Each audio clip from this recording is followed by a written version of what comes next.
Ce n'est pas le premier des ministres, mais c'est de loin le plus médiatique, à tel point que son nom revient souvent dans les possibles successeurs de Jean-Marc Ayrault à Matignon.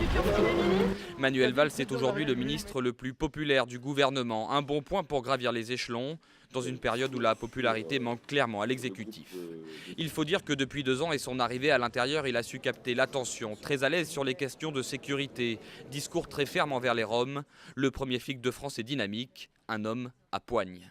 Il peut se targuer aussi d'entretenir de bonnes relations avec François Hollande, très proche de lui durant la campagne, il lui est resté loyal.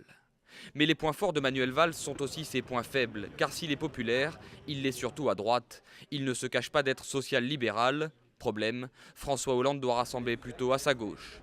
Alors depuis quelque temps, Manuel Valls s'affiche avec l'aile gauche du PS, Arnaud Montebourg, et cet après-midi Benoît Hamon. Sa fermeté lui a valu aussi quelques tensions avec des poids lourds du gouvernement. Cécile Duflot sur les Roms, Christiane Taubira sur la réforme de la justice, Manuel Valls est clivant.